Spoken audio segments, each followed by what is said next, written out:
님 감사합니다. 95년생, 90년생. 아, 그렇구나. 추천 후 별풍선님 감사합니다. 예, 일종 무일종님 감사하고요. 하늘에 노을님 감사합니다. 내가 88년생. 하늘엔 구름빵님, 고도리님 감사합니다. 옛날에 무슨 이제 우리 대학교 동문회를 갔어. 그 재학생들이랑 같이 모인 거야. 싱그런 마음님 감사합니다. 한참 전이야, 그것도. 한참 전에 이제 대학 동문회를 가서 몇 년 전이죠. 막 얘기를 하고 있는데, 저 89학번 이경선입니다. 이랬더니, 어머, 저는 89년생인데, 와, 그때 마음이 싸한 게, 새아이 맘 써니님 감사합니다. 89학번인데 89년생이랑 딱 마주 앉아 있으니까, 마음이, 나 아직 대학교 1학년 같은데, 지가 1학년생이라고, 와, 앉아있는 거야. 아이고, 마음이 그냥 싱숭생숭했었다니까? 네. 79년생.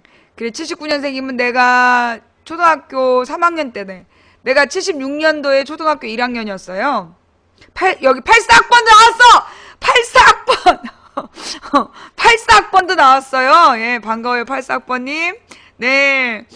79년생, 86학번. 네. 자, 86학번, 75년생, 많아요. 70년생. 지금 막 연도가 헷갈리고 있어. 년생과 학번이 달라. 네. 82학번도 있군요. 오리나무님, 감사하고, 77학번. 예. 87학번. 74가 뭐야? 년생이야? 아니면 학번이야? 그래요. 엄청나네요. 75학번도 있어. 75학번도 나왔어. 어마 어떡하면 좋아요? 네, 학번들이 쫙 나오고 있는데 왕대나무님 감사합니다. 알았어. 이제 그만. 예, 진정들 하세요. 네. 13학번. 13학번? 13학번 2학년. 어머, 웬일이니? 그래요. 제가 옛날에 이제 노사모가 처음 만들어졌을 때, 아니야, 이제 2004년에 노사모가 처음 만들어진 게 아니라 2004년에 탄핵 때, 그때 처음으로 이제 그 노사모 모임을 나가게 됐어요. 바람개비 꺼미님, 메이플님, 미카엘 라냥님 감사합니다. 근데 이제 그때 저는 아무 생각 없이 어떤 그 마주 앉아 있는 사람한테 몇 학번이세요? 그러고 물어본 거야. 근데 그 분위기가 싸해지는 거야. 그러더니 노사모에서는 학번을 묻지 않는다는 거야. 그래서 네? 그랬더니 노무현 대통령의 학번이 없다는 거야. 고졸이라. 노무현 대통령이 고졸이라 학번이 없는데 소위 대졸자들이 노무현 대통령을 너무나 무시한 것 때문에 그게 마음이 아파서 노사모는 학번을 이야기하지 않는다는 거예요. 그때 되게 받은 충격이 굉장히 컸어요. 예, 서초구 규리맘님, 유미님, 쌈디우키님 감사합니다. 오늘도 제가 저의 아무렇지도 않게 대학 시절을 이야기했는데 사실 그 내가 대학교 다닐 때 사실은 되게 낭만적이었어, 대학이. 지금하고 달리. 쌈디우키님, 0805님, 행복송이님 감사합니다. 근데, 사실 이제 2000년대 학번부터는 거의 스펙 경쟁에 내몰려가지고 대학생으로서 지성을 상실한 세대잖아요. 지성은 없고 팩트만 남은 그런 세대가 되면서 제가 대학을 보낼 필요가 없다. 그런 생각을 하게 된 건데 사실 어떻게 보면 저 같은 경우에도 어떤 사람이 어느 대학을 나왔는가가 인생의 아주 오랜 기간 동안에 저한테는 그 사람을 평가하는 기준이었던 거예요. 왜냐하면 그 사람이 그 대학을 들어갔다는 건 그만큼 초등학교, 중학교, 고등학교를 열심히 살았다는 판단을 하게 했고, 그래서 그렇게 좋은 대학을 나온 사람은 되게 성실한 사람이라는 그런 생각을 되게 했었던 것 같아. 그런데 이제 제가 여기서 그때 그런 나의 생각이 완전히 뒤집어진 게 그 2004년이에요. 2004년에 노사모 모임에서 그때 그 사람들이 학번을 이야기하지 말란 이야기를 들으면서 내가 이게 결국은 내가 정말 나는 평등주의자라고 생각해놓고 나도 결국은 대학 학벌 위주의 사고방식을 했었던 거구나 라는 생각을 하면서 그 다음부터 내가 그 몇 학번이냐는 질문을 2004년 이후로 하지 않았어. 10년 동안. 몇 학번이냐는 질문을 하지 않았던 이유가 그게 뭐라 그러나 대학을 나오지 않은 사람들에게는 상처가 될 수 있다는 걸 저는 10년 전에 처음 알았던 거예요. 그래서 앞으로 우리 방송에서는 학번 얘기하지 말고 몇 년생으로만 얘기합시다. 예.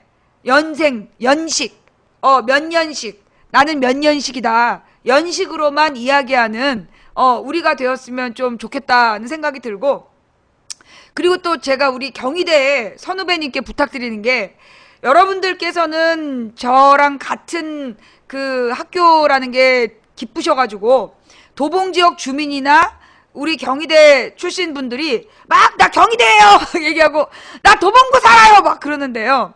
그게 결국 학연지연이야. 우리 이제 여러분들이 되게 반가운 마음에 그러시는 건 알아. 되게 자랑스러운 마음에 그러시는 건도 알아요. 근데 모든 경희대생이 날 자랑스러워하진 않아. 그러니까 그 망치부인 방송을 보면서 저 경희대예요 하면서 기쁜 마음에 이야기하시는데, 그러면 사실 다른 학교 나온 사람들은, 예, 또는 경희대를 나오지 않은 사람들은 소외감을 느낍니다. 그러니까 학연이야 그게.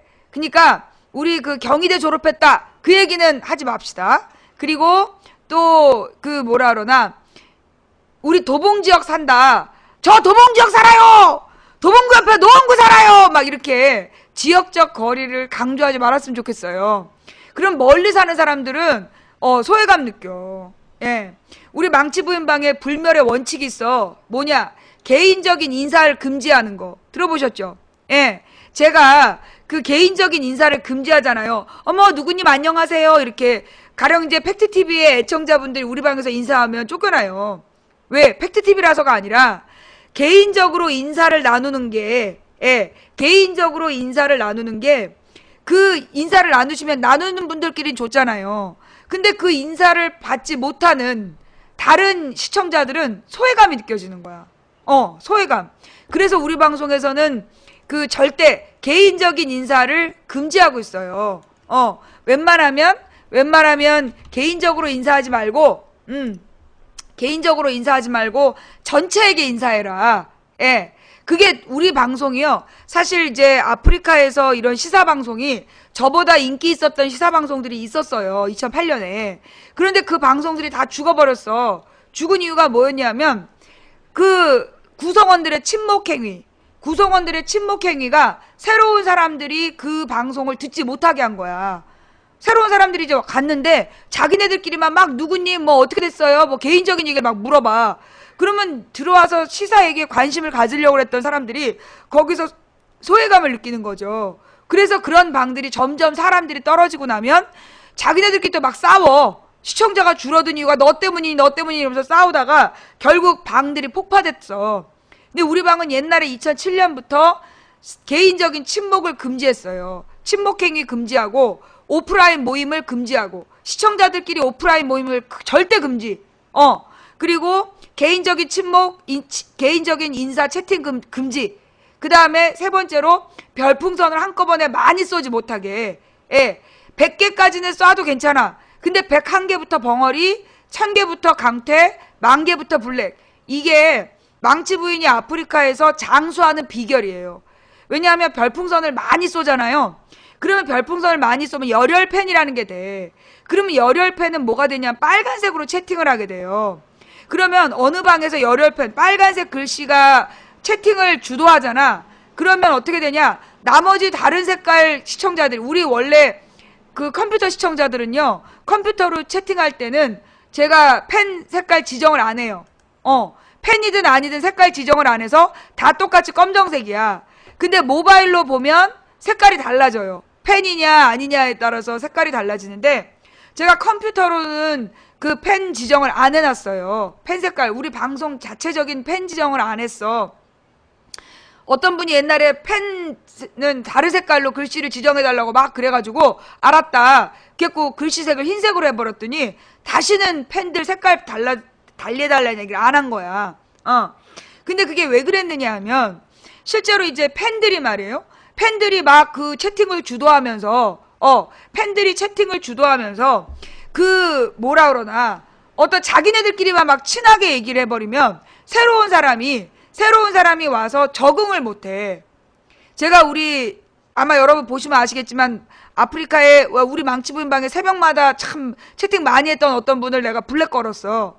그분이 채팅창을 너무 독점하는 거야. 난 누구든지 채팅창 독점을 금지해요. 아무리 나하고 의식이 비슷하고 뭐 그럴지라도 소용없어. 한 사람이 채팅창을 독점해버리면 다른 사람들이 채팅창을 떠나게 돼. 어쩔 수 없어요. 그래서 우리 방 시청자분들이 아셔야 될 자세는, 망치 부인은 채팅창 독점을 아주 싫어한다. 자, 첫째 뭐? 개인적인 채팅창 인사 금지. 두 번째, 시청자들끼리 오프라인에서 만남 금지. 세 번째는 별풍선 한꺼번에 많이 쏘는 거 금지. 네 번째는 채팅창 독점 금지. 주저리 자기 얘기를 막 하는 사람들이 있어. 그거 금지되어 있어요. 그렇게 해야 아프리카에 새로운 분들이 많이 들어와. 또 그 망치 부인 방송을 검색하다 보면 이상한 방이 뜰 때가 있어요. 그러니까 여러분들이 꼭 망치로 검색하면 안 돼. 망치 부인으로 검색해야 돼. 왜냐면 망치로 검색하면 뭐 뿅망치, 뭐 별망치가 다 떠요. 예. 그래서 망치로 검색하면 안 되고 망치 부인으로 검색해야 돼. 아프리카 닉네임이 망치 부인인 건 나밖에 없기 때문에 망치 부인으로 검색했는데 만약에 내 이름을 걸고 이상한 방송을 하면 내가 신고가 가능해. 근데 그냥 망치로 하면 제가 신고를 못 해요. 그러니까 여러분들이 방송 리스트 검색할 때 꼭 망치 부인으로 검색하셔야 돼요. 아시겠죠?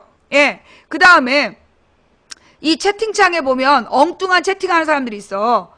삼남매 엄마님, 노블리스님, 또 라쿠 차라카님, 망치세상님 감사합니다. 예, 또 박스 줍는 남자님, 노블 클라스님, 토리님 팬가입 감사하고요. 예. 그 이제 채팅창에 보면 막 그 뻘소리 하는 시청자들이 들어와. 그럼 막 벌레니 뭐니 그러면서 여러분들이 막 이렇게 집단적으로 왕따를 시킬 때가 있어요. 움투투님, 님을 위한 행진님 감사합니다.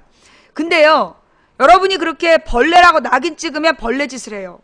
제가 옛날에 학원 강사를 할 때 학원 선생들이 그 학원에 제일 공부 못하는 아이들을 쟤 걸레야, 여자애를 보고 쟤 걸레야, 쟤 양아치야 이렇게 부르는 거야. 근데 내가 웃기는 건 뭐냐면 그렇게 선생님들이 애들을 양아치 걸레로 부르면 그 선생 앞에서 아이들이 양아치 걸레처럼 굴었어요. 골드스타마님, 제트메로님, 민천지심님 감사합니다. 근데 나는 맨 첫날 내가 오리엔테이션을 해. 오리엔테이션 하면서 애들한테 너희들은 몇 억분의 1의 경쟁률을 뚫고 태어난 우주의 유일한 존재다. 어떤 우주를 찾아도 너 같은 존재는 없다. 그러니 그리고 하나님께서 너에게 특별히 너만 잘하시는 거 하나를 주셨다. 그게 뭔지를 찾아내라. 그리고 네가 이 땅에 만들어진 순간이 얼마나 감동이었는지 아냐. 네가 태어났을 때 니네 엄마는 울었을 거다. 나도 내 딸이 태어났을 때 울었다. 너무너무 사랑스러워서 그 사랑을 견디지 못해 내가 눈물 흘렸다. 너도 그런 존재다. 그러니 남들이 너를 함부로 무시하게 행동하지 마라. 남들 앞에서 남들이 너를 양아치 걸레라고 부르게 하지 마라. 넌 이 세상에 가장 존귀한 존재다. 그렇게 오리엔테이션을 해요. 그러면 애들이 정말 내 수업에서는 정말 존귀하게 행동했어요. 예. 이태리 피자맨님, BMK님, 잔별님, 위기의 약한 당님 감사합니다. 그래서 이 뭐라 그러나 아이들을 다룰 때도 마찬가지고 그 시청자들을 다룰 때도 마찬가지예요. 여러분 와갖고 악플을 막 딴 애들 있잖아요. 졸못 뭐 이게 얼굴이냐? 그 얘기는 다른 말로 뭐냐면 얼굴 보러 왔단 얘기야. 예. 섹스. 그럼 여러분들 막 벌레 이러잖아. 아유, 나보고도 선다니까 고마운 거지 뭐. 이 나이쯤 되면 뭐 졸못, 섹스 뭐 이런 말에 화가 안 나. 화가 안 나고 아이 새끼 아직도 이놈의 인기 막 이렇게 되는 거야. 신조대엽님 감사합니다. 제이보고님 감사하고요. 그리고 더 중요한 건 뭐냐면 걔네들이 그렇게 와서 막 쓰잖아요. 그거 관심 받고 싶은 거야. 욕 먹고 싶은 거야. 여러분 진짜 어린 애기들이요. 어린 애기들 중에 왜 식당 같은 데 가서 보면 막 사고 친 애들 있어. 걔네들의 공통점이 뭔지 아세요? 엄마가 밥만 먹어. 밥 먹거나 앞에 사람하고 얘기를 하지 애하고 얘기를 안 해. 엄마가 끼고 앉아서 밥을 떠먹이는 애기는 절대 돌아다니면서 식당 안에서 사고 치지 않아요. 애기를 쳐다보면서 요거 먹으면서 이렇게 끼고 앉아서 먹이면서 얘기하는 엄마는 절대 애가 돌아다니면서 사고 치지 않아. 근데 엄마가 옆에 딱 앉혀놓고 앞에 있는 사람만 쳐다보고 얘기하고 자기 것만 먹으면 틀림없이 애가 돌아다니면서 사고를 쳐요. 그 이유가 뭐냐면 애가 관심 받고 싶어서 사고를 치는 거야. 막 토를 하거나 뭐 이렇게 사고를 치는 게 그거 관심 받고 싶어서 그러는 거예요. 그래서 엄마가 맛있어? 맛있니? 그래서 한 입 주고 얘기하고 한 입 주고 얘기하는 엄마는 절대 애가 사고 치지 않아요. 옆에 애가 가만히 누워 있거나 이러지 절대 돌아다니지 않아. 식당에서 애가 사고 치는 거 그거 엄마 때문이야. 엄마가 아이한테, 그리고 특히 이렇게 막 산만하게 돌아다니는 아이들 있잖아요. 그 산만하게 특히 임산부들 잘 들어요. 애들이 산만하게 돌아다니는 이유가 뭐 때문이냐 하면 생후 24개월까지 엄마가 아이하고 눈을 못 맞췄을 때 그때 애가 산만해지는 거예요. 제일 중요한 게 언제냐면 5개월, 그러니까는 생후에 태어나서 12개월까지 그때는 무조건 눈을 많이 봐야 돼. 가능한 한 눈을 보고 얘기해야 돼, 애랑. 특히 옹알이 할 때 있잖아요. 뭐라고 막 지가 떠들어. 근데 진짜 말이 안 돼. 아니야, 막 쓸데없는 얘기를 막 해요. 말이 안 돼. 그러나 그때 못 알아듣는 척 하면 안 돼. 어머, 그랬어요? 어머나 세상에. 그러면서 알아듣는 척을 해줘야 돼. 얘가 지가 하는 말이 엉뚱하다고는 생각 안 하고 엄마의 말은 알아. 아, 저게 긍정적 신호다, 부정적 신호다 알아요. 옹알이 할 때 얼굴 마주보면서 막 맞다고 해주잖아? 긍정적 반응을 해주잖아? 그러면 얘는 엄마하고 자기가 의견이 통한다고 생각해. 그래서 항상 대화로 풀려고 그래요. 근데 그때 아이가 옹알이를 하는데 안 보잖아요? 그래. 막 설거지하거나 뭐 딴 일 하면서 그래 우리 애기 착해요. 안 봐주지 애가 사고 쳐요. 그런 애는 100% 사고 칩니다. 예. 그래서 제일 중요한 게 태어나서 처음에 눈을 막 못 떠. 근데 처음에 눈을 뜰 때부터 눈을 맞추는 거야. 그때부터 눈을 맞추고 눈으로 말하는 거야. 엄마가 사랑해. 넌 너무 예뻐. 넌 너무너무 엄마를 미치도록 사랑하게 만들어. 눈으로 자꾸만 말해야 돼. 그러면서 쳐다보면서 눈으로 얘기하고 옹알이 할 때 이렇게 맞대응해주고 식당에 가서 끼고 앉아서 밥 먹이고 그러면요 애가 사고 안 쳐요. 그런 애들은 다른 사람을 대할 때도요 굉장히 나쁘지 않게 대해요. 근데 부모한테 그런 대우를 못 받은 애기들이 남들한테 막말하고 사고치고 그래. 왜냐하면 애기들이요 막 사고를 치면 엄마들이 와갖고 등어리를 막 때리면서 조심하랬지 막 욕을 하잖아. 근데 애들은 그것도 관심이야. 엄마가 와서 등짝이라도 두들겨 패줘야 그때만이라도 엄마 냄새를 맡을 수 있기 때문에 애들이 그러는 거예요. 그래서 이 애들이 산만하고 사고치는 건 모두 부모 탓이다. 그 다음에 또 하나 알아둘 거. 부모가 절대 애들을 맨손으로 때리면 안 돼요. 예. 부모가 아이들을 때릴 때 절대 맨손으로 때리면 안 돼. 부모가 보통 맨손으로 애를 때릴 때는 굉장히 화가 나 있을 때예요. 근데 굉장히 화가 나 있을 때는 이 손으로 도끼가 나와. 그 도끼와 감정이 아주 부정적인 감정이 그대로 묻어나는데 그걸로 애를 때리게 되면 그 손바닥에 맞은 아이의 가슴에 영원히 지워지지 않는 상처가 남는데요. 그래서 절대 손바닥으로 때리면 안 돼. 그러면 어떻게 때려야 되냐? 차라리 맴매로 때려야 돼. 사랑의 매. 근데 이 사랑의 매를 어디다 둬야 되냐? 혁대 이런 거 풀면 죽여버려야 돼. 그런 사람은. 사랑의 매를 어디다 둬야 되냐면 아이가 까치발을 힘껏 디뎌야 닿을 수 있는 곳. 아이가 까치발을 힘껏 뛰어야 닿을 수 있는 곳에 맴매를 놔야 돼. 사랑의 매. 그래 놓고 애한테 맴매를 갖고 오라고 시켜야 돼요. 그게 이거 웃겨 보이죠? 이게 조선의 육아법이에요. 조선의 육아법. 왜 아이가 까치발을 뛰어야 잡을 수 있게 하냐면 애가 너 가서 맴매 갖고 와. 어떤 애가 잽싸게 달려가고 확 갖고 와. 가지고 가서 이제 웬만하면 천천히 가서 웬만하면 까치발 안 뜨고 그냥 이렇게 꺼내는 척 하면서 시간을 끌다가 엄마 한번 돌아보고 까치발을 띄어. 근데 그렇게 하면서 애가 시간을 끌게 돼 있어. 근데 그 시간을 끄는 시간이 부모가 화를 가라앉히는 시간이에요. 옛날에 그 서당의 훈장님이 가서 회초리를 끊어와라 이렇게 시켰대. 그게 조선의 훈육법이야. 회초리를 끊어와라. 근데 어떤 애들이 막 달려갖고 전속력으로 가서 막 대나무를 끊어온 애 있어? 가장 얇은 거. 최대한 돌아다니다 가장 얇은 거를 끊어갖고 오잖아. 그러면 그 회초리를 끊어오라고 시켜놓고 애가 시간을 끄는 동안 선생님이 마음에 화를 식히는 거야. 부모도 화를 삭히는 거예요.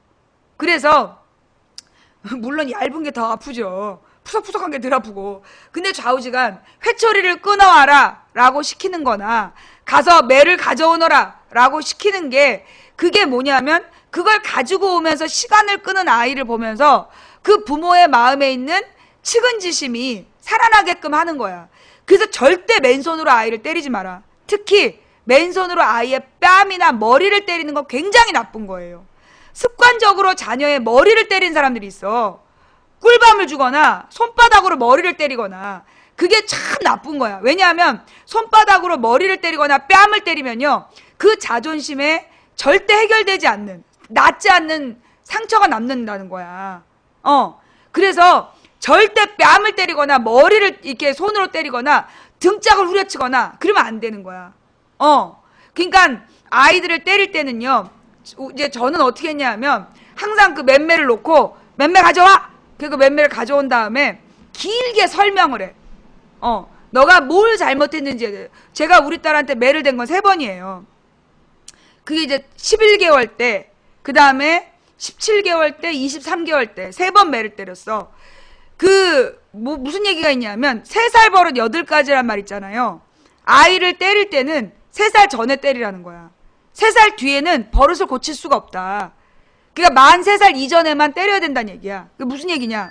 그래서 제가 아이를 때릴 때 어떻게 때렸냐면 갖다 놓고 길게 설명을 해. 근데 애를 제가 딱 3번 왜 때렸냐면 아빠를 때리거나 밀치거나 아빠한테 화를 냈을 때. 주 양육자가 아빠였는데 애들이 주 양육자한테 신경질을 낼 때가 그때야. 11개월, 17개월, 23개월이 주 양육자 할머니를 때리거나 엄마를 때리거나 막 그럴 때야. 그때 버릇을 분명히 잡아놔야 돼요. 제가 그때 아빠를 때렸어, 애가. 그래서 딸 가서 맴매 갖고 와. 기저귀를 차도 알아들어.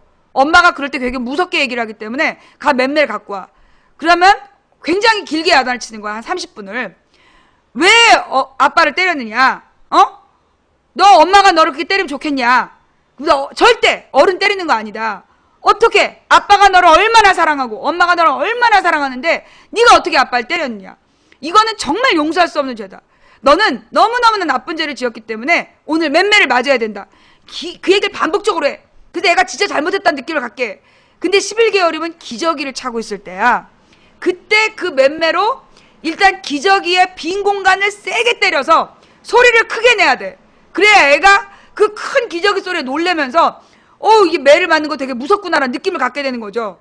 그래서 11개월 때 딱 한 대를 때린 거예요. 처음 잘못했으니까. 그 다음에 이제 17개월 때 다 알아들어. 11개월이면 다 알아듣는다니까. 9개월 때부터 엄마 아빠 하잖아. 애들 다 알아들어. 17개월 때까지 애가 안 그러다가 17개월 때 또 아빠한테 화를 냈어. 아빠를 밀쳤어. 2손으로. 그래가지고 그때 너 맴매 갖고 와. 그래가지고 또 왜 아빠한테 함부로 밀었느냐. 어디 가면 어른한테 그렇게 미느냐. 이 용서할 수 없는 죄를 지었다. 막 길게 얘기를 한 다음에 2대를 때리려고 그랬는데 2대까지 내가 때렸다. 17개월 때 2대를 내가 엉덩이에다가 해서 2대를 때렸어.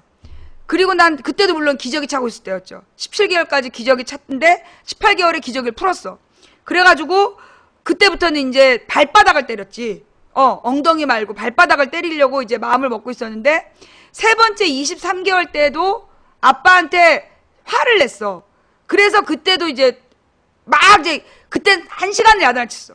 네 아빠가, 그러니까 그때 야단을 칠 때 아빠가 너 태어났을 때 어떻게 사랑했고 아빠가 너 기저귀 채울 때 어떻게 사랑했고 날마다 젖병을 끓여서 너한테 젖을 주느라고 얼마나 고생했고 그 얘기를 1시간을 하는 거야. 막 한 다음에 너는 오늘 아빠를 네가 오늘 3번째 때렸기 때문에 3대를 맞아야 된다. 그러면서 발바닥을 때리려는 찰나에 아빠가 애 발바닥을 내 매를 딱 뺏어갖고 발바닥에다 이렇게 놓고 몽둥이를 던지고 애를 들고 튀었어. 그래갖고 그 뒤로는 안 때렸어요. 때려봤자 소용이 없다. 그 순간 나의 교육이 무너져 내린 거지. 나의 교육이 무너져 내리면서 아니 아빠가 만만해서가 아니라 보통 애들이 주 양육자한테 막 손찌검을 해요. 그래서 여러분들이 가령 요즘에는 이제 할머니 할아버지들한테 애를 많이 맡겨놓잖아요. 할머니 할아버지를 때리거나 그럴 때가 있어. 봐주는 이모를 때리거나 그럴 때 엄격하게 야단쳐야 돼요. 그러면 그게 나쁜 거라는 걸 애가 배워. 또 꽃나무를 따거나 막 꽃을 꺾거나 그럴 때도 엄격하게 가르쳐야 돼요. 안 그러면 애가 뭐든지 찢고 뭐든지 꺾고 무너뜨리고 그래. 첫 번째 잘못했을 때 그러면 안 된다는 설명을 잘해야 되는 거야. 그래서 뭐 꽃으로라도 때리지 마라 아니에요.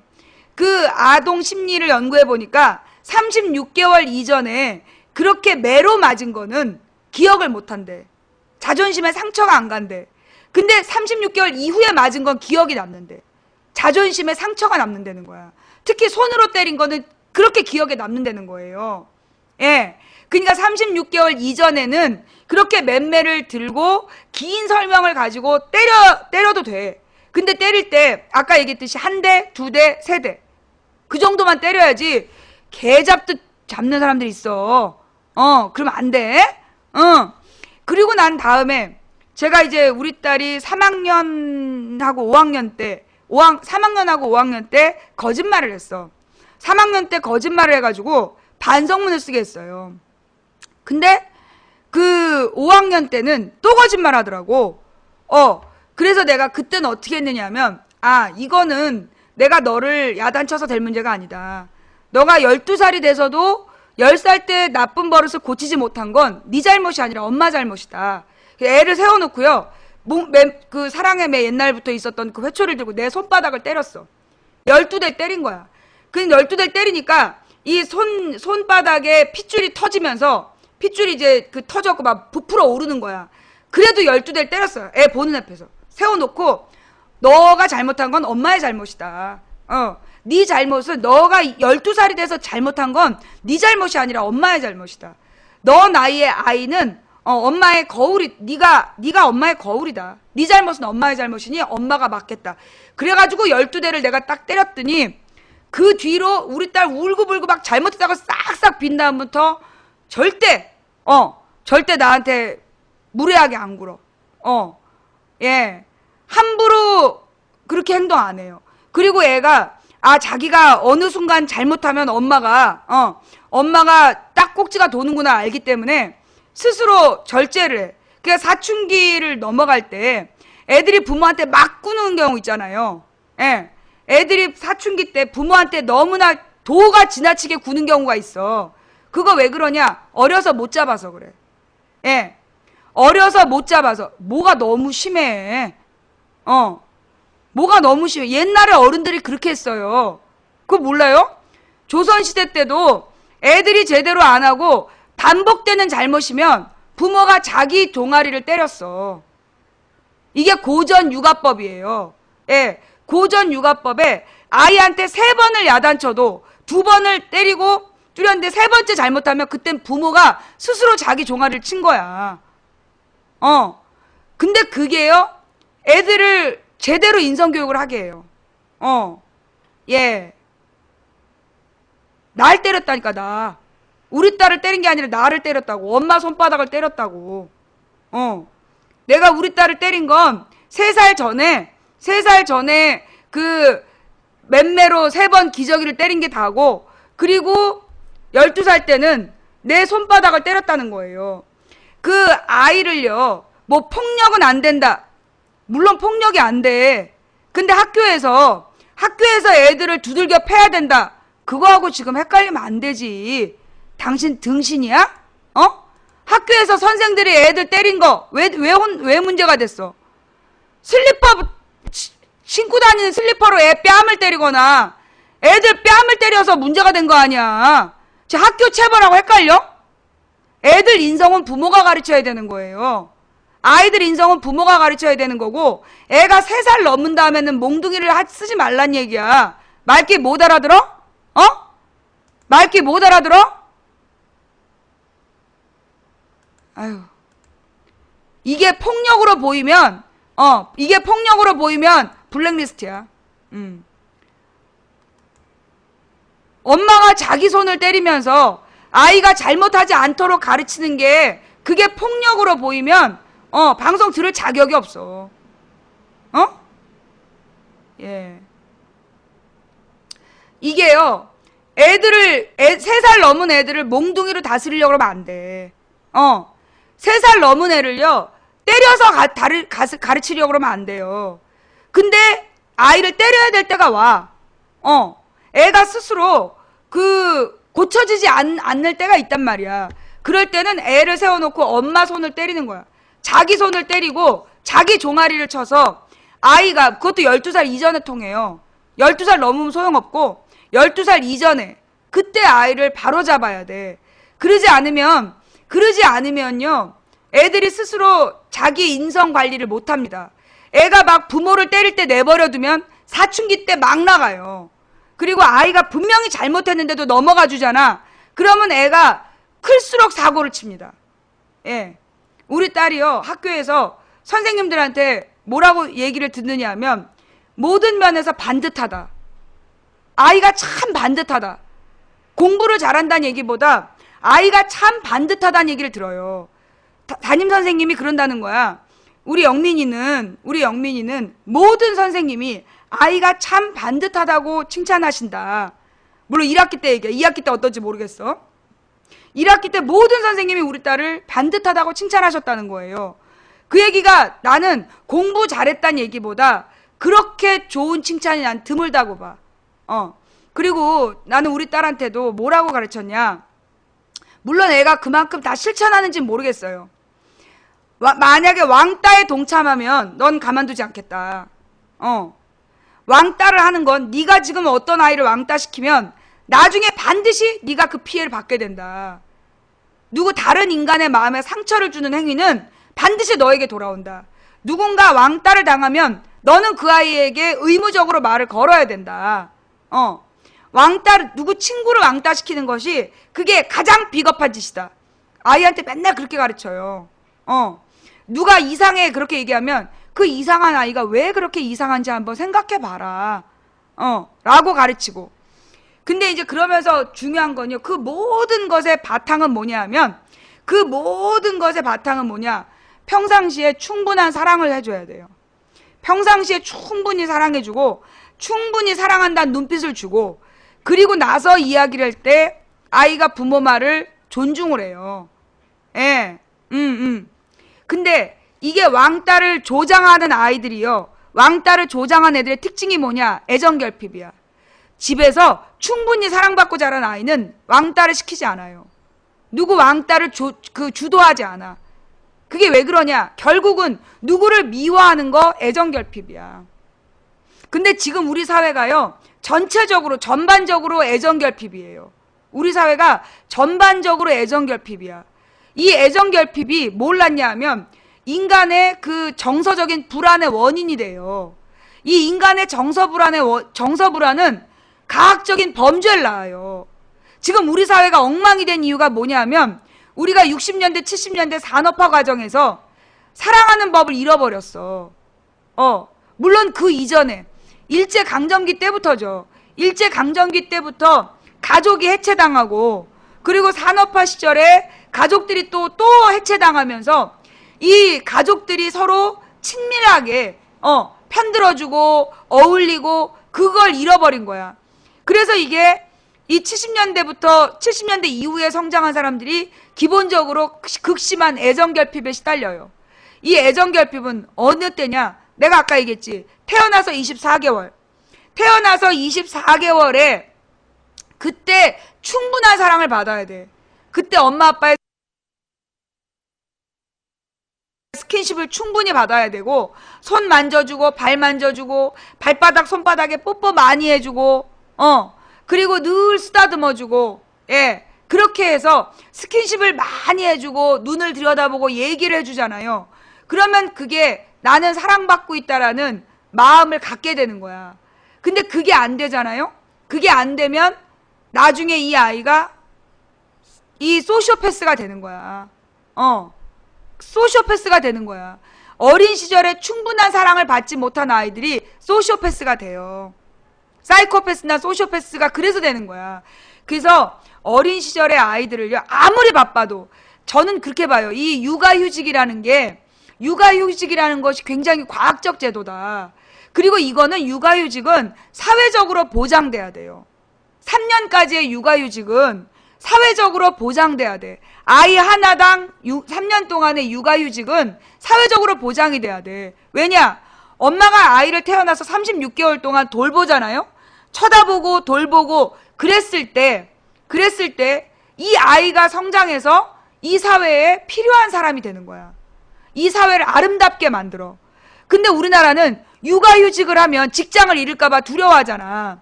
그리고 우리 사회가 육아휴직을 인정을 안 해. 그게 잘못된 거야. 육아휴직은 우리 사회적 복지의 최초예요. 시작이에요. 유급 육아휴직. 아이를 낳고 이 애를 키우면서 육아휴직을 하는 직원에게 월급을 주는 사회. 그게 사회적 복지의 시작이야. 우리나라에선 상상도 못 하잖아. 유급 육아휴직을 상상도 못 해. 그런데 OECD 다른 나라에서는 기본이야. OECD 다른 나라에서는 그게 기본이라고. 예. 그래서, 뭐라고요? 그래서 이 OECD의 다른 국가들은 그게 기본인데, 우리나라는 육아휴직을 죄스럽게 생각해. 누가? 엄마들이. 직장 여성들이 육아휴직을 되게 미안하게 생각하고, 그래서 출산율이 떨어지는 거야. 근데 이게 출산율이 떨어지다 보면 어떤 문제가 있느냐? 여러분 오늘 아침에 공무원 연금 논쟁 들었어요? 공무원 연금 논쟁. 오늘 이제 그 무슨 연구원하고 공무원 노조하고 나와가지고 공무원 연금을 갖고 싸우는 거야. 핵심은 뭐냐 하면 국민연금이 점점 소진돼 가는 거야. 그러니까 이 국민연금하고 공무원 연금을 통합을 해서 그 공무원 연금 재원을 국민연금에서 쓰겠다는 거야. 그래서 공무원 노조가 반대하는 거야. 이게 이제 논쟁의 핵심인데, 자, 그랬더니만 공무원이 철밥통인데 연금까지 국민 세금으로 받으려고 한다. 그거 거짓말이에요. 왜 거짓말이냐? 공무원 연금은요 월급에서 일정 부분을 뗍니다. 그렇기 때문에 그 공무원 연금은 공무원 연금으로 존재해야 돼요. 그럼 사건의 발단은 뭐냐? 이명박이 국민연금을 지 멋대로 가져다가 대기업 주식에다 투자해버렸어. 그게 문제야. 대기업 주식에다가 국민연금을 마구마구 투자해버리는 바람에 국민연금이 고갈이 돼버린 거야. 그러면 대기업 주식에다 투자한 만큼 국민연금이 부풀어 올라야 되는데 부풀어 오르는 게 아니야. 그래서 국민연금이 고갈되니까 공무원 연금을 헐어서 거기에 메꾸려고 그러는 거예요. 이거는 이 누구에게? 이명박한테 물어내라고 할 일이야. 공무원 연금을 왜 헐어? 공무원 연금을 왜 헐으라는 거야? 공무원 연금은 건드리지 말아야 돼. 국민연금을 작살낸 이명박한테 국민연금 160 몇백조 원 채워넣으라고 강요해야 되는 거예요. 국민연금 어마어마한 돈을 대기업 주식에다 다 쏟아부었잖아. 회수가 안 돼, 회수가. 이건 이명박과 대기업이 책임져야 될 문제야. 그런데 그걸 공무원과 일반 국민의 싸움으로 싹 변화시킨 거예요. 나쁜 새끼들이.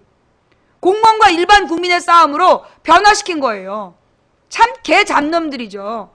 개새들이야, 개새들. 자, 근데 국민연금 문제는 첫 번째는 이명박이 너무나 많은 돈을 대기업 주식값을 떠받치기 위해서 쏟아부은 게 결정적 문제이지만 장기적으로도 문제가 됐었어. 장기적으로, 그러니까 이 노무현 대통령 때는 뭐가 연구가 됐냐 하면 앞으로 출산율이 이렇게 낮아지면, 출산율이 계속 이 수준이 되면 국민연금이 2050년경에 고갈된다. 그게 노무현 때 연구 결과였어요. 무슨 얘기냐면 국민연금이라는 건 그 젊은이들이 일을 해서 자기 월급의 5%를 국민연금으로 내야 되는 거잖아. 그런데 계속 출산율이 줄어드니까 젊은 인력이 줄어드는 거야. 젊은 인력이 줄어들고 청년 실업이 심각해지면서 일해서 돈 버는 사람이 줄어든 거야. 그래서 국민연금의 재원이 고갈된다. 그런 계산이 2004년도에 나와. 내가 그걸 정확히 어떻게 하냐면 그때 보건복지부 장관이 김근태였어요. 내가 김근태 장관 밑에서 그 연구소에 다녔기 때문에 그때 그 경제학자들이 국민연금이 앞으로 심각한 문제가 있다. 그 이유가 뭐냐 하면 인구가, 그러니까 출산율이 줄어들고 실업률이 늘어나다 보면 국민연금이 고갈된다. 그래서 이 문제를 해결하기 위해서 출산율을 확대해야 된다. 그러면 출산을 확대시키지 못한 이유가 뭐 때문이냐? 뭐 때문에 출산율이 떨어지냐? 과도한 육아비용. 그러니까 사교육비, 과도한 사교육비가 출산을 주저하게 한다. 그 다음에 두 번째로 그러니까 맞벌이를 해야 생활이 유지가 되는데 맞벌이를 하면서 아이를 낳을 수가 없다. 낳아서 맡길 데가 없는 거야. 이 두 가지가 가장 심각한 문제였다. 그래서 그때 노무현 대통령 때 뭐가 연구됐냐면 보건복지부에서 뭘 주장했냐면 공교육을 강화시켜서 사교육비를 줄이는 교육을 해야 된다. 그리고 청년 실업 문제를 해결해야 되고 그 다음에 육아휴직 이런 문제들을 근본적으로 확대해서 유급 육아휴직을 확대해 나아가면서 출산율을 높이는 방향으로 사회를 개편해 가야 된다. 그거 주장을 했었어. 노무현 때 보건복지부가. 뭔 말인지 알아요? 그런데 여러분 뭐라 그랬어요? 이게 다 노무현 탓이다. 예, 이게 다 노무현 탓이다. 그러면서 노무현을 까대는 새누리당한테 넘어가가지고 새누리당 다 찍어줬잖아. 노무현 때는 적어도 보건복지부 장관이 그런 고민했었어요. 응? 그래서 이 국민연금 문제가 그런 문제를 포함하고 있는 거야. 이 육아휴직이라는 문제는요, 사회적 복지의 출발이에요. 내가 영국에 가서 깜짝 놀랐는데, 영국에서는 아이가 태어날 때 방이 한 칸이잖아요. 그러면 신고해야 된대. 국가에다가, 우리가 지금 임신을 해서 아이가 곧 태어나는데, 방이 한 칸밖에 없다라고 국가에 신고를 해야 돼. 그러면 국가에서 방 2칸짜리를 아주 싼 비용에 빌려주는 거야. 왜? 아이를 엄마 아빠랑 같은 방에 놓는 건 아동학대라고. 물론 아이를 가서 낳는 비용 국가에서 다 대줘. 애를 출산하는 비용 국가에서 다 대주고 그 다음에 아이가 태어난다 그러면 방 2칸짜리를 아주 싼 비용으로 임대해주고 그 다음에 아이의 양육비를 줘. 아이의 양육비를 줘요. 그게 기본이라는 거야. 그러니까 지금 유럽 OECD 국가에서는 우리나라 같은 거 상상을 못해요. 우리가 무상급식 한다니까 그 사람들이 깜짝 놀란 거야. 아니 왜 학교에서 밥을 주냐고. 아니 애들마다 아토피도 있고 뭐 또는 각자 질병이 있을 수도 있는데 소아당뇨 환자일 수도 있는데 어떻게 학교에서 일광적으로 밥을 주냐. 당연히 도시락을 싸갖고 다녀야지 그러는 거야. 그래서 도시락을 싸오라 그러면 그 도시락을 못 싸온 애들이 있다. 그랬더니만 그 OECD 사람들이 양육비는 어디다 쓰냐고. 그러니까 그 사람들은 애가 태어나면 아이 하나당 30에서 50만 원 양육비를 주기 때문에 당연히 양육비를 받아서 그걸로 밥을 부모가 아이에 맞게끔 만들어 보내는 것이 상식이라고 생각하는 거야. 우리는 이 무상급식이 아이들이 굶지 않는 법으로 무상급식을 요구하고 있잖아요. 그러니까 OECD에서 우리가 지금 수준 이하인 거야. 다른 나라는 아니 양육비는 어디다 쓰냐고. 우린 양육비가 없다고. 그럼 웃어. 에이 설마 OECD 국가인데 경제규모 11인데 세계 무역규모 11위 국가에 OECD 국가인데 설마 양육비를 안 주냐고. 안 준다고. 안 믿어요. 예. 그게 우리나라의 수준인 거야.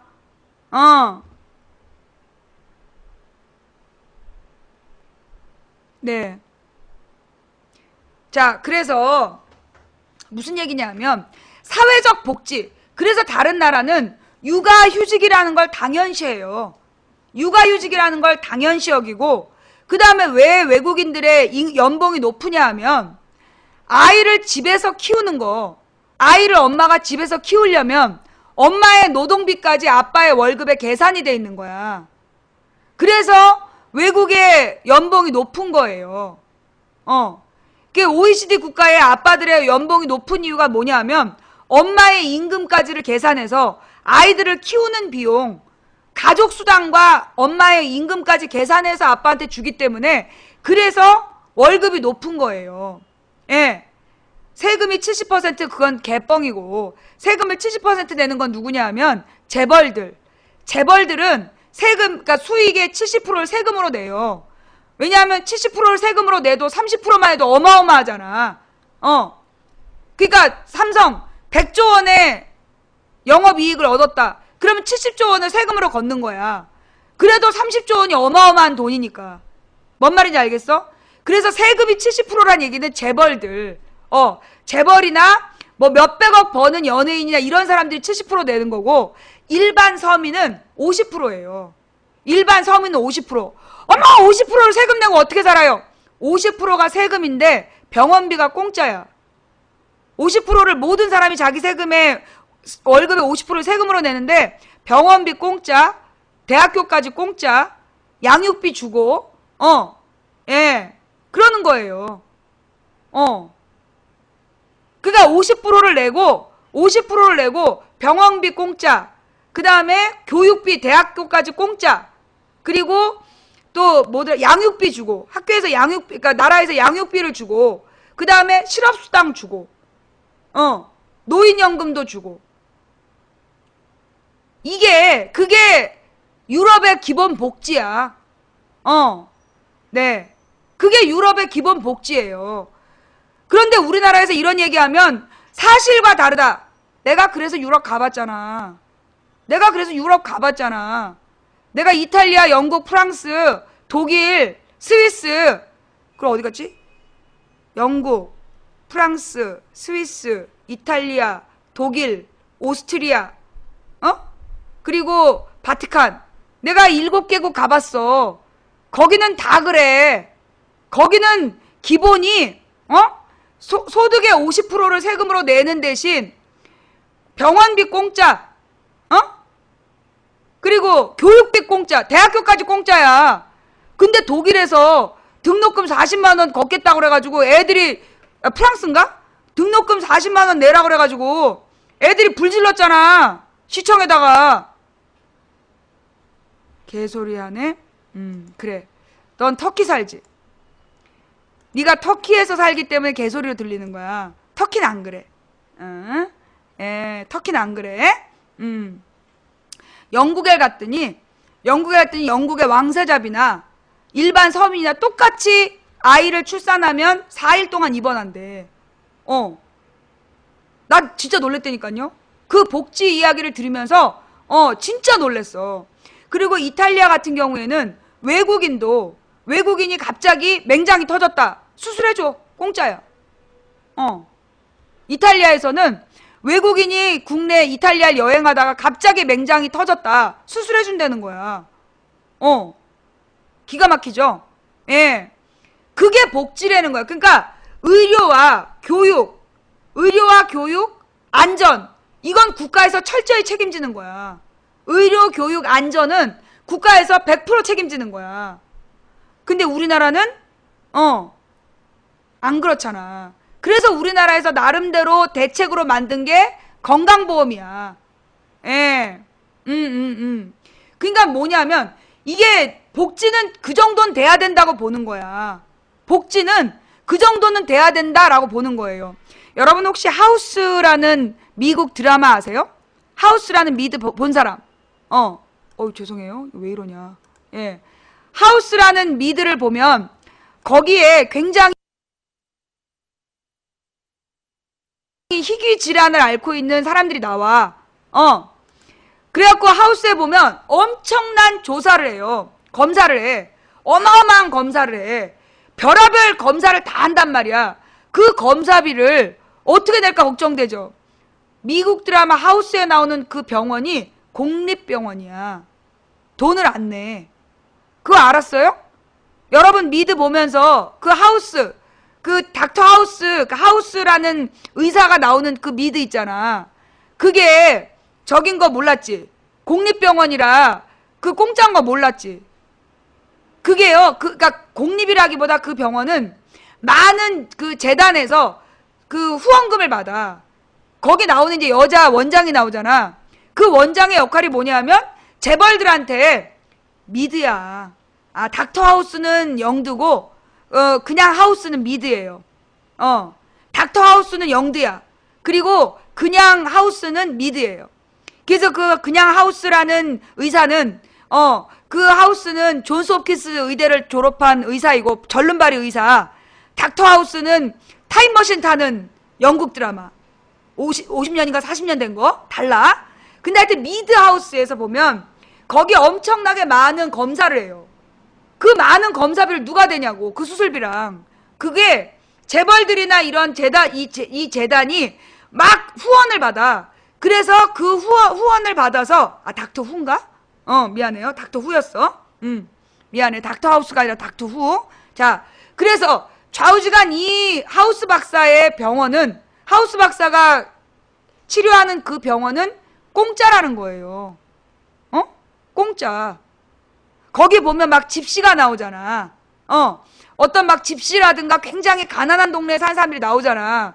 그 사람들은 병원비를 낼 수 없는 사람들인데 희귀질병을 앓고 있을 때 그때 이 사람들을 누구라 했지 아까?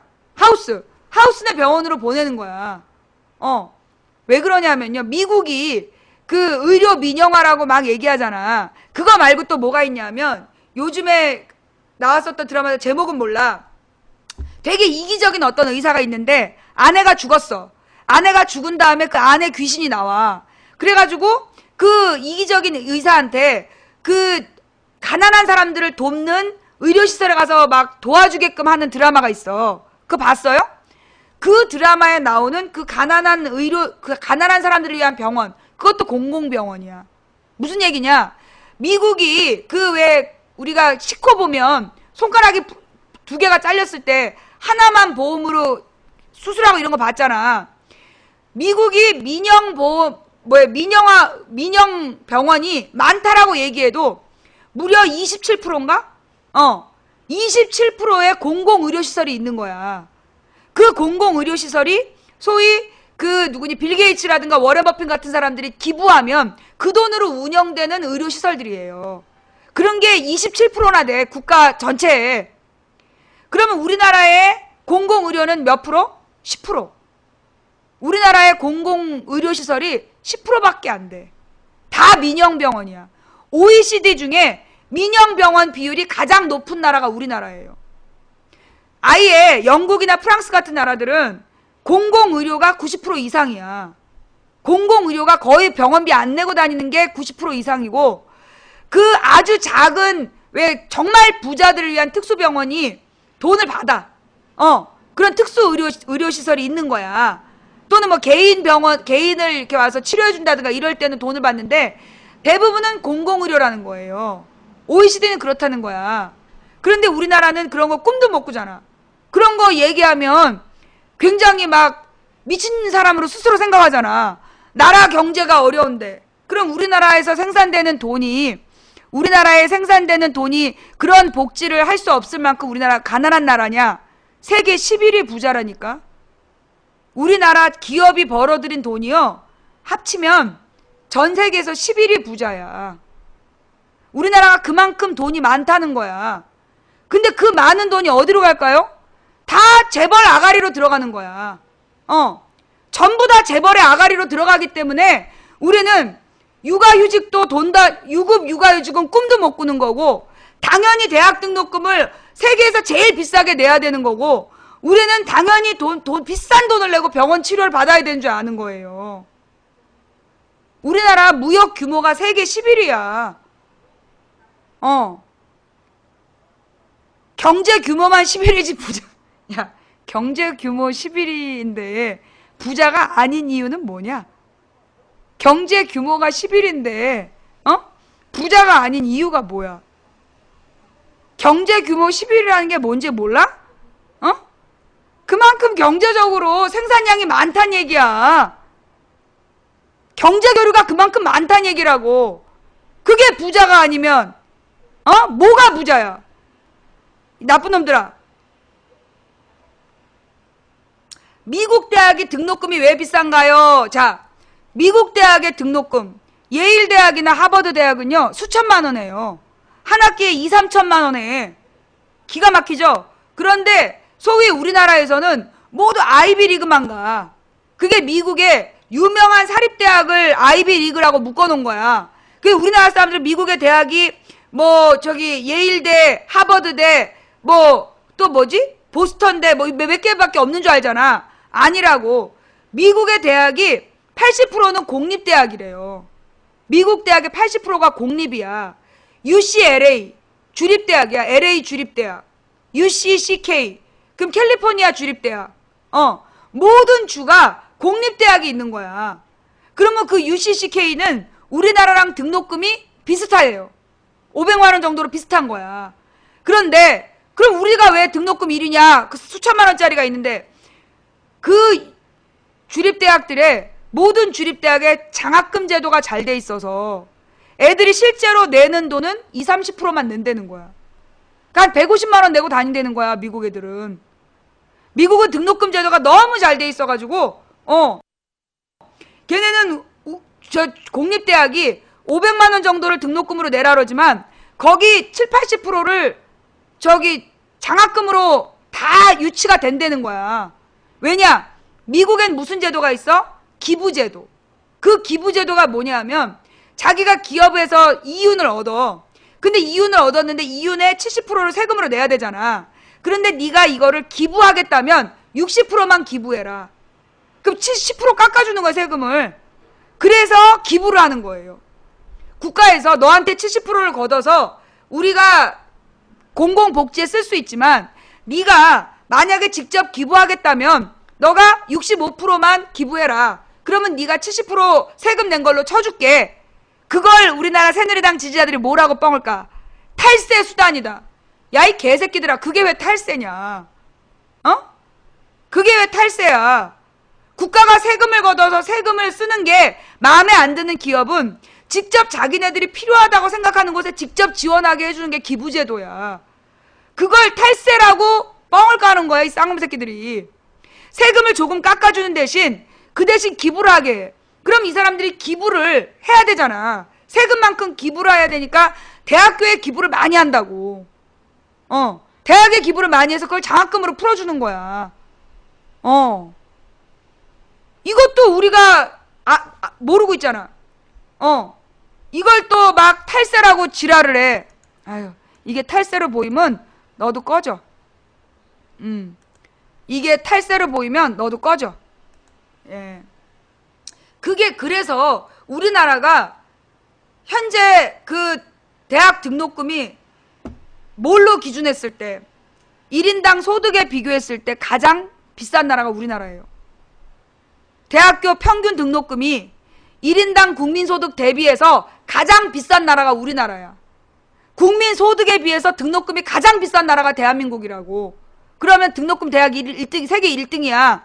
그럼 우리나라 대학 졸업생들이 전 세계에 나가서 저 세계 1위 대학 나왔어요. 이렇게 저기 이력서 뿌리면 어떻게 될까? 졸업장 보여주면 듣보잡, 멍미? 이렇게 나와요.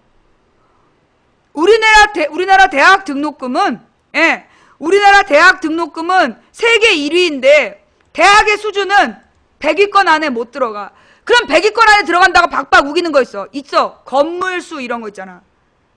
뭐 캠퍼스의 넓이, 그 다음에 그 학생 대비 건물 용적 이런 걸로는 우리가 100위 안에 들어가. 왜? 2000년 이후로 죄 돈 벌어가지고 어디다 투자했어? 부동산에 투자해가지고 대학교 건물의 수준으로 따지면 우리가 상위권 안에 들어가는데 교수들의 유명 학술지 논문 게재수 그걸로 따지면 100위권 밖이야. 우리나라 대학 중에 대학교 교수들이 국제적인 유명 학술지에 논문을 발표하는 수치. 대학은 원래 그런 거잖아. 대학이라는 게 원래 그 교수들이라는 게 원래 논문 쓰는 사람, 연구하는 사람이잖아. 몰랐지? 우리나라는 그냥 그 권력자 딸이 대충 그냥 자격 미달돼도 그냥 막 억지로 주고 이런 게 교수라서 우리나라 국민들이 교수의 본질을 모르는데 원래 교수는 연구하고 그 제자들과 더불어 공동 연구하고 논문 발표하고 그걸 주업으로 삼는 게 교수예요. 교수는 원래 그런 거야. 근데 우리나라는 이제 교수를 주로 권력자 자식들이 평생 직업 수단으로 삼고 있어서 잘 모르는 거야. 근데 원래 교수는 유명 학술지에 외국에서 교수들은요 유명 학술지의 논문을 계속 발표해요. 그래서 7년에 한 번씩은 안식년을 또 주는 거야. 계속 연구하느라고 힘드니까 안식년을 주면서 계속해서 학문을 연구하라고 하는 거야. 그게 교수야. 그래서 대학교 유명 학술지에 논문 게재한 편수로 따지면 우리나라 대학 중에 100위 안에 드는 학교가 없어. 우리나라 대학 중에 대학교 교수들의 논문 발표수로 따지면, 물론 우리나라 안에서 논문 발표해요. 우리나라 안에서 논문 발표 많이 합니다. 제자 거 훔쳐 베껴 쓰기, 지 거 이름 바꿔 내기, 하나 가지고 여러 번 써먹기, 이렇게 해서 논문 발표하는데 국제사회에서는 안 통합니다. 국제사회에서는 논문을요, 누구랑 한 구절만 같아도 얘는 논문 인정이 안 돼요. 한 줄만 같아도. 우리나라 장관들 지금 그런 수준의 논문은요, 국제사회에서 리포트로도 인정 못 받아요. 예, 리포트로도 인정 못 받아. 그런 게 대한민국, 그러니까 그런 게 국제사회의 학문 체계야. 그렇게 따져보면 우리나라의 대학이 등록금은 세계 1위인데 대학의 수준은 100위권 바깥이야. 100위권 바깥이야. 정말 부끄러워요. 그럼 우리나라의 모든 학자가 그렇게 수준 이하냐? 아니요. 우리나라에 정말 수준 높은 학자들 있어요. 특히 외국의 명문대학을 졸업하는 거. 명문대학에 다녔던 애들은 많아. 근데 명문대학을 졸업하는 게 어려워. 왜냐하면 그런 나라들은요, 졸업장을 쉽게 안 줘요. 정말로 학문적인 성과를 내기 전에는 졸업장을 안 줘. 그래서 우리나라에서 뭐 어느 대학 다녔다라고 막 떠벌리고 다녔다고 그러잖아. 졸업했다고 못 그래. 학위를 제대로 못 땄기 때문에 학위 땄단 말 안 하는 거야. 다녔다고 그러지. 왜? 그 들어가는 건 쉬워도 졸업이 안 되는 거야. 그런데 우리나라의 박사들, 명문대학 가서 박사학위 딴 사람들 수두룩 빽빽해. 우리나라에. 우리나라에 명문대학에서 박사학위 따갖고 온 그 박사들이 수두룩하다고. 이 사람들 뭐 하고 있을까요? 시간 강사. 시간 강사해. 예. 왜? 교수가 되려면 아버지가 모당 당수는 돼야 되거든. 능력이 안 되고 그 경력도 안 돼도 아버지가 새누리당 대표면 그냥 조교수 딱 되잖아. 능력이 안 되고 학위도 따기 전에 시간 강사한 거를 그걸 정식 강사로 인정해가지고 막 불법으로 교수직 주고 그러잖아. 기가 막히잖아요. 그죠? 말이 안 되는 거야. 실제로 우리나라에 내가 몇 명을 만나봤는데 학위가 박사야. 박사인데 정신과 치료받아. 나 정신과 치료받는 박사들 여러 명 봤어. 명문대학에서, 외국 명문대학에서 박사학위를 따갖고 왔어. 그런데 명문대학에서 박사학위를 땄는데 우리나라 안에 어디에서도 교수가 안 되는 거야. 이유가 뭐냐? 서울대 안 나와서. 그래갖고 그 충격을 견디다 못해갖고 정신과 치료받는 사람을 내가 3명을 만났어요. 그리고 신문에서 외국 명문대학에서 박사학위 따갖고 자살한 사람을 봤어. 우리나라에서 서울대를 졸업하지 않으면 교수가 안 되는 거야. 미친 거죠. 그죠? 서울대, 연대, 고대를 졸업하지 않으면 우리나라에서 교수가 안 돼. 왜? 서울대, 연대, 고대 나온 사람들이 자기네 학맥으로만 교수를 시켜주기 때문에. 아무리 명문대학에서 박사학위를 따고 와도 소용이 없는 거야. 그러니 평생을 바쳐서 나이 45세가 될 때까지 박사학위를 따갖고 왔는데 시간 강사만 하는 거야. 그런데 이 시간 강사가 돈이 너무 어이가 없어. 시간당 얼마를 줘요. 그래갖고 그걸 보고 기가 막혀가지고 그 우울증, 급성 우울증에 걸려가지고 병원 치료받는 박사들 내가 3명이나 봤다니까. 그리고 우리나라에서 2007년, 8년에 시간 강사들이 그때 7, 8명이 자살했어요. 도저히 못 참겠다 이러면서 막 자살해버렸어. 그래서 뭐 전문 강사 제도를 두겠다. 그래놓고 내나 인맥이야. 아버지나 엄마나 또는 뭐 이렇게 친인척 중에 그 사립재단과 관계자가 있어야 그나마 전문 강사도 돼. 얼마나 잘못된 세상이냐고. 그러면서 우리나라에 또 대학교를 막 그때 2000년대 대학교를 지을 때 이 대학교들이 이름은 있어. 정식 국가에서 인가도 받았어. 근데 가보면 칠판이 없어. 칠판도 없고 교실이 완성이 안 됐는데 대학 인가를 받은 학교들 되게 많았어. 왜? 교육부에 그 대학 인가를 맡은 놈들이 대충 로비 받아갖고 해준 거야. 김대중 노무현 때 그렇게 대학교 많이 만들었어요. 그래서 그 대학들에 대해서 이거 어떤 새끼가 허가해줬냐, 그리고 이 대학들에 대해서 제 돈을 어디다 썼는지 검사하겠다. 그래갖고 만든 법이 열린우리당이 만든 사립학교법이었어. 그 사립학교법 누가 반대했어? 박근혜가. 박근혜가 반대해갖고 그 법을 시행을 못한 거야. 김대중 때 그렇게 이상한 대학들이 막 설립 인가를 내가지고요, 막 노무현 때 문을 열은 거야.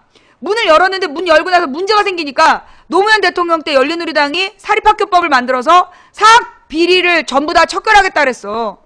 그때 박근혜가 촛불 집회하고 이명박이랑 막 지랄해가지고 그거 못하게 했잖아. 그래서 우리나라에 거지 같은 사립학교들이 너무 많이 늘어난 거야. 등록금은 서울에 있는 명문대보다 비싼 데도 있어. 자, 그러면 졸업하면 그 거지 같은 지방 사립대학을 졸업한 다음에 취직이 돼? 안 돼. 안 되는 거야. 말만 대학이야.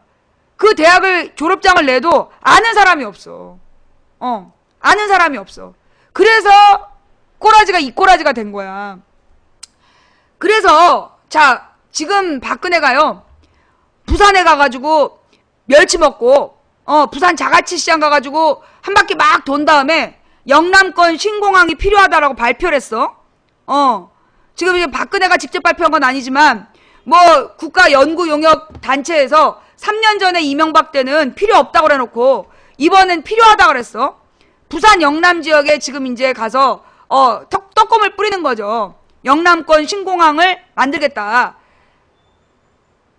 그니까 비 오잖아. 그런 짓 하니까 하늘이 노예갖고 비 오잖아. 옛날에 이명박이가 어디 갔다 오면 거기가 난리가 나더라고. 그거 알죠? 옛날에 이명박 때 이명박이랑 얽히면 다 망한다. 그래가지고 이명박이 그때 무슨 헝가리 대통령 초대해가지고 밥 먹으면서 또 개뻥을 쳤잖아. 뭐 저기 그 왜 입으로 땅땅땅 그때 뻥치고 막 그랬었는데 그 헝가리에 그때 부정 타가지고 그 다음 대통령이 잘렸잖아. 논문 표절 혐의로 대통령 직위에서 해제됐어. 그리고 하여튼 이명박이 손을 대면 다 망했어요. 그 이명박이 가장 크게 망하게 한 게 저기였잖아. 원전, 한국형 원전을 팔겠다고 아랍에미리트 가서 쇼하고 막 한국형 원전 팔겠다고 막 그런 다음에 후쿠시마 사태 나갖고 전 세계가 원전 반대 운동 했잖아. 이명박이 막 그때 야구장에서 막 야구장에 한참 인기 있을 때 야구장 가가지고 김윤옥이랑 뽀뽀했어. 그 다음 날인가 야구장에서 발암물질 발견됐잖아. 그리고 막 이명박이 그 무슨 국제 육상대회 대구에서 국제 육상 경기 열렸을 때 그때 막 우사인 볼트 보러 가가지고 막 저기 연설하고 그랬잖아. 그래갖고 우사인 볼트가 실격당했잖아. 그거 알지? 이명박이 건드리면 이명박이 그 노점에서 떡볶이 먹으면 그 떡볶이 할머니 망하고 이명박이 국밥 먹으면 그 국밥집 망하고 그랬잖아. 이명박이 손 내면 다 망했어. 숭례문을 시민의 품으로 그 다음에 활활 타버렸잖아. 숭례문을 이명박이요 원래 국가에서 관리했는데 시민의 품으로 돌려준다 그러면서 모든 경비를 풀어버렸어. 불타버리고 숭례문부터 해가지고요 이명박이 손대면 다 망가졌어요. 그래서 마이너스의 손이라 그러잖아. 이명박이 만지면 다 망하는 거야. 예. 지금 찾아봐봐. 박근혜가 부산 가가지고 막 자갈치 시장에서 쇼 한 번 했더니만 다음 날 부산이 물바다 되고 하늘이 노한 거야. 그러면서 옛날에 낙동강 그 4대강 사업하면서 홍수 피해를 막겠다 그랬지 아마 이명박이? 4대강 사업을 해놓으면 홍수 피해가 적다고. 작년에도 그 얘기한 것 같은데 이명박이? 자기가 4대강 사업을 해가지고 홍수 피해가 없다고. 와, 그냥 그래가지고 부산은 그렇게 됐구나. 4대강 잘 해놔가지고 홍수가 안 난다고. 그렇구나. 낙동강에 16개 보 때문에 홍수가 안 나가고 부산이 그렇게 된 거지. 예.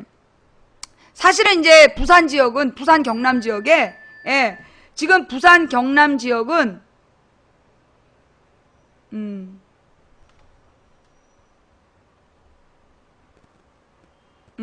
부산 경남 지역은 그게 폭우가 온 거예요. 예. 집중, 그니까 그 뭐지, 국지성 폭우가 온 거야. 그거는 슈퍼컴퓨터도 슈퍼컴퓨터도 잡지를 못 하는 거야. 그러니까 그거는 정말 갑자기 기상이변이에요. 그 기상이변이 왜 생기겠어? 그 기상이변이 왜 생기겠어? 예. 근데 이게 부산 지역이요. 그 이제 부산 지역 같은 경우에는 옛날에 전쟁 때, 그 한국 전쟁 때 피난 가가지고 피난민들이 막 그 도시를 만들다 보니까 부산이 굉장히 그 비계획 도시야. 비계획 도시고, 그러다 보니까 기반 시설이 잘못되어 있는 거야. 배수 시설이라든가 이런 것들이 잘못되어 있는 거예요. 그래가지고 그 부산에 이런 집중성 호우가 왔을 때 사고가 터진 거지. 그런 이제 역사적인 원인도 있어. 근데 나는 박근혜 때문이 아닐까 싶어. 박근혜 때문에 그런 거 아닐까 싶고요. 자, 일단 여러분 노래 하나 듣고 계시면 내가 간단한 통화 하나 할게요. 잠깐만, 자료실.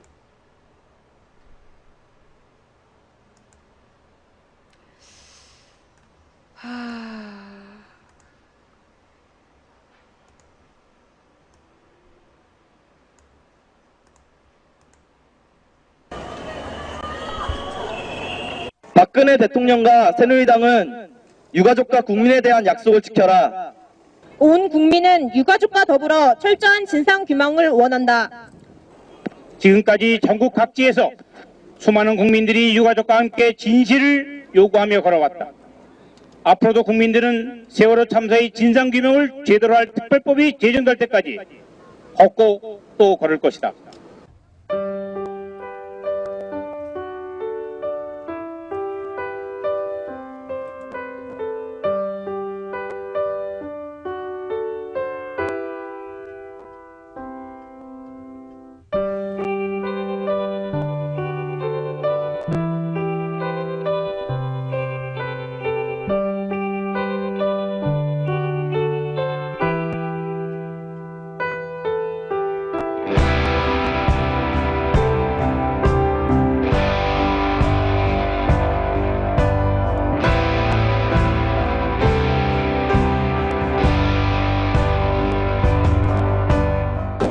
세월호 참사가 일어난 다음 날 박근혜 대통령께서 진도체육관에 오셨습니다. 오셔서 그때 바로 학부모들께 유가족들의 의견이 반영되는 특별법을 만들겠다라고 또 추진하겠다라고 약속을 했습니다. 그런데 그것이 아직까지 이루어지지 않고 있습니다.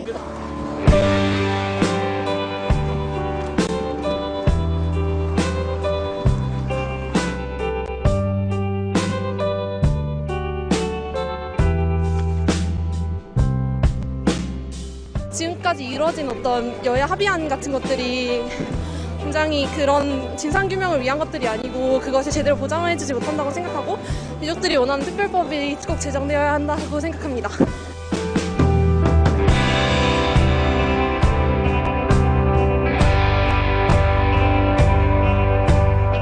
사건의 진상을 알리려는 노력이 우선이 되어야 할 것이고, 그리고 강조해야 될 부분은 가장 기본적인 차원에서 생명에 대한 존중이 무엇인가 가장 기본에서 접근을 하는 게 필요하지 않을까 싶습니다.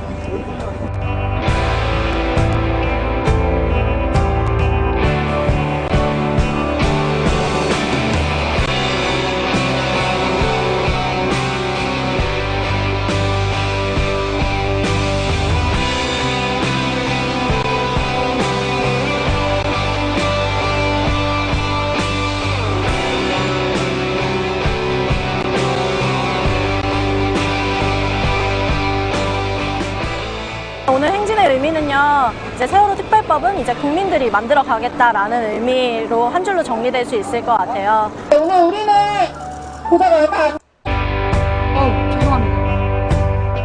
사건의 진상을 알리려는 노력이 우선이 되어야 할 것이고, 그리고 강조해야 될 부분은 가장 기본적인 차원에서 생명에 대한 존중이 무엇인가 가장 기본에서 접근을 하는 게 필요하지 않을까 싶습니다.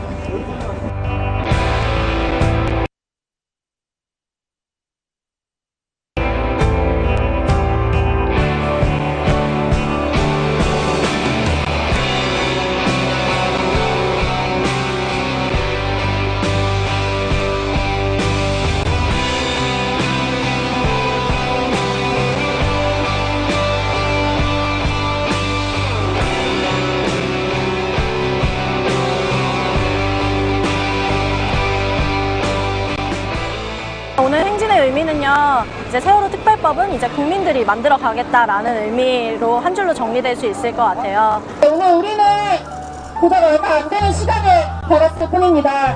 이제 시작이라고 생각합니다. 앞으로 여기 있는 우리가 앞장서서 자원 승리들을 대한민국을 바꿔냅시다.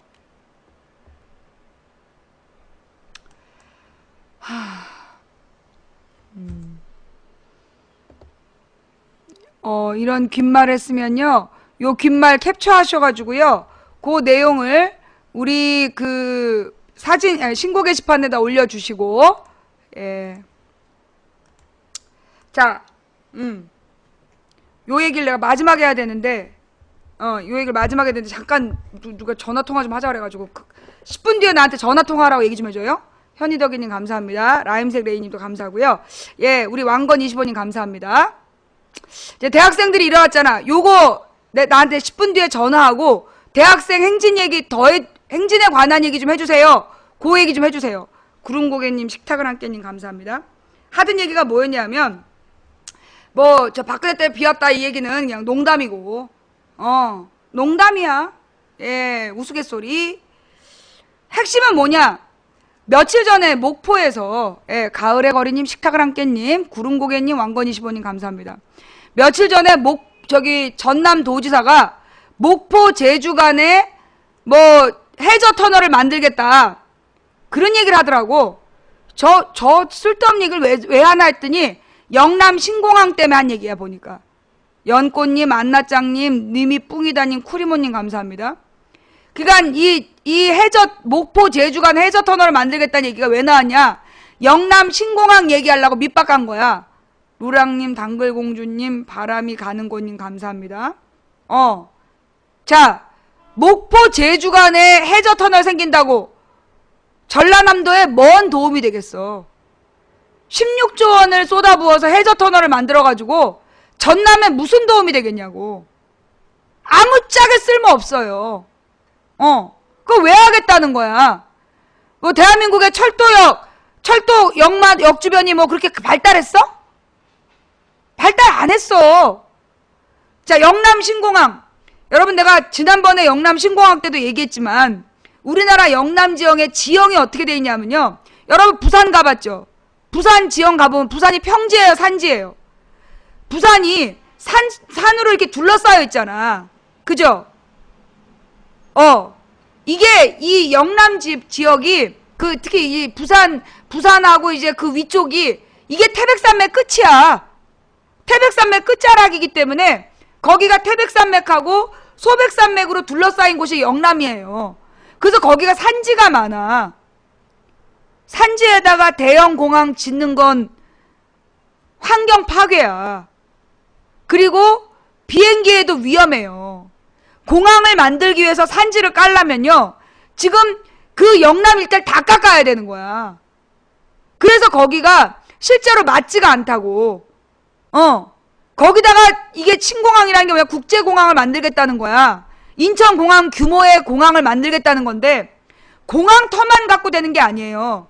여러분, 비행기는요, 공항터만으로 결정되는 게 아니라 큰 비행기가, 여러분 아시겠지만 뭐 내가 잠깐 아는 척 하자면, 비행기들이요 그냥 공항에 도착해서 공항 저기서 와가지고 쑥 내려가는 게 아니야.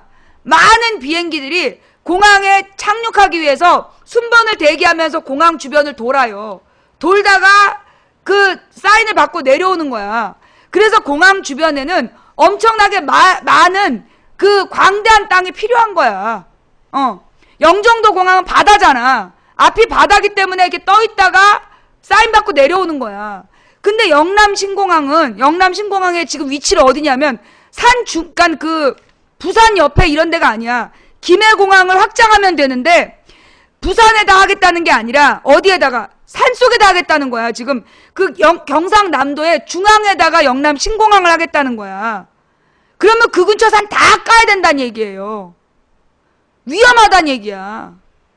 다 깔 수도 없고 산속에다 만들겠다는 얘기인데, 그러니까 영남 가운데다가 지금 신공항을 만들겠다는 얘기인데 불가능하다고. 거기다 만드는 게 만들어봤자 다른 대형 여객선이 못 들어온다고. 대형 여객기가 못 들어온다고. 주변의 산지 때문에.